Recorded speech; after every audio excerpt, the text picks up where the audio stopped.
Right. Good morning, all.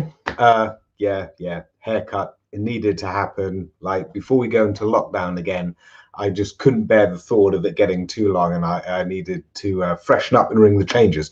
Okay, but let's talk business because the next 4 days are going to be intense. There's going to be a huge battle on, and if you saw in the Times yesterday, Dominic Cummings has instructed ministers not to compromise on the agriculture bill.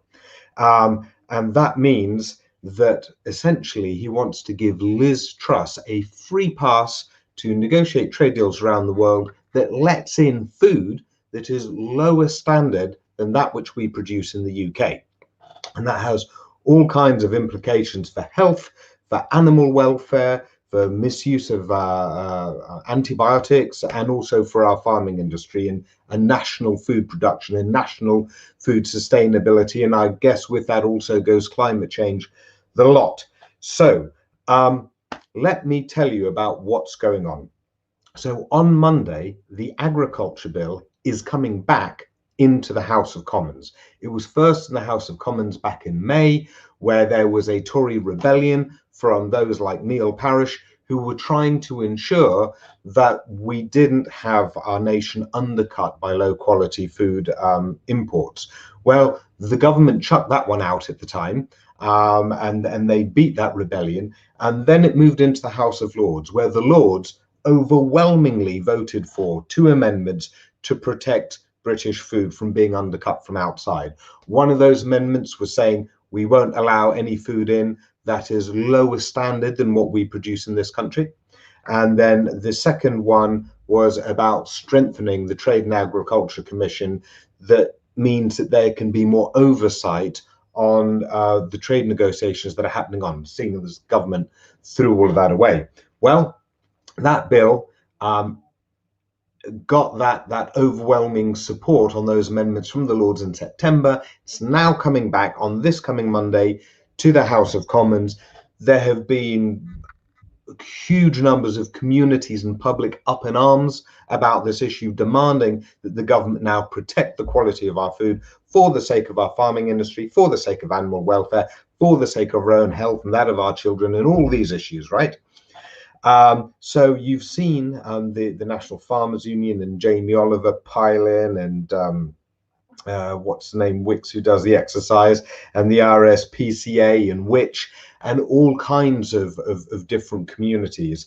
In fact, Save British Farming, that we work with and help run, has been doing a series of rural revolts around the country. So banners everywhere, big tractor demonstration in Northallerton, two actually going on today, one in Stokesley up in North Yorkshire, another down in South Swindon. Both those are happening today, and then another one in Parliament as well on Monday. So the important thing here is that, like, if we can, it's the worst excesses of the Brexiteer fantasy to rip up British European food standards that have built up over the last 40 years, those hard-won standards, trash those and take in low quality food produced with no regard to the or little regard to the animal welfare, to the working conditions, to the drugs used, to and threats that to health that all of that provide. It's their fantasy to get that flooding into the country and actually tear up the British European standards that we forged. That's why it's so important to them that despite all these revolts, and it's making them damn nervous that this is going on around the country, all of these different parts of society against it, polling showing 80% of people against the overuse of antibiotics in farming and importing from countries that do that, against chlorinated chicken, hormone injected beef, ractopamine, the lot. It's making the government very nervous. So that's what the public is doing. But they are so determined, shored up by Dominic Cummings, to do their hardcore Brexit, to slash all those standards, that they're going up against it now. But the thing is, they had an initial ambition back in the early summer to do a US-UK trade deal with Donald Trump before the US election, so that it would be happening now and could put pressure on the UK EU trade negotiations, saying, look, we're with America now and all of these standards, and therefore we've got our buddy backing us, therefore we're in a more bullish position with you. Well, that hasn't happened.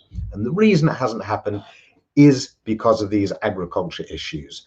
So that's what's holding it up. And if we can get our parliament to sign on those amendments that block our food standards being undercut and all the health and animal welfare implications that go with that, then that really puts the blocks on this US trade deal and other trade deals in the format that the Brexiteers most wanted, which is a ripping up of our standards. So that's what we've got to do now. That's why, much as I'd like to be saying, you know, no to no deal and campaigning on the science and NHS issues now, those aren't on the radar. That's not what makes the Conservative Party nervous. That's not what's splitting the government. At the moment, it's about coronavirus, which is really tearing up the government, what to do on Brexit and with regard to breaking international law, and then also this, you know, our fundamental farming and food standards. That's what matters now to this government. That's where you're seeing, despite an 80-seat majority, real colossal divisions starting to pull and push around. So that's what we've got to go hard on. See, they had hoped to have the deal basically stitched up with Donald Trump by now, but because they've blown it on the agricultural issue and also blown it with Biden as well, this has now been kicked into, according to Liz Truss, mid-2021 is her new deadline. But if we can put on the pressure now to get it bolted in now, that we have certain standards in these deals, well, then that means that all of their big plans get thrown away and we're more aligned with Europe and everything that actually British society wants in terms of standards. So that's what the next 4 days are going to be about. Like I said, there's big campaigning groups pushing lots into the media now. We're doing rural revolt tractor demonstrations around the country. It's coming to a head on Monday. What can you do? Because we always end on sort of call to actions now, other than me just gibbering away. Write to your MP. Write to your MP, and the angle to have here is, who are you going to listen to?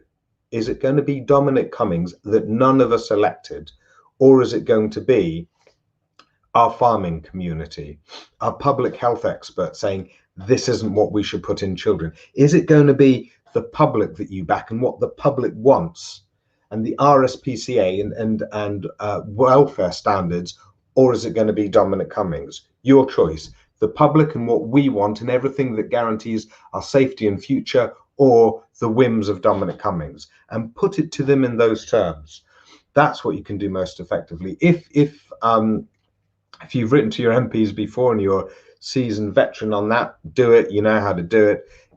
If not, and you'd like some guidance on it, then I can put up a link to, for example, the Save British Farming email template, and the more of those that we get sent off from that organization, the better as well. So I'll stick that link in the comments as well. But yeah, that's what we've got to do, people. And so next 4 days are going to be intense, and for the government, the next week is going to be incredibly intense, because they've got quite a few rebellions on with regard to all of those issues relating to coronavirus and Brexit. So it's going to be an intense time coming up, but now is the time to apply maximum pressure, and particularly on this issue. Thank you.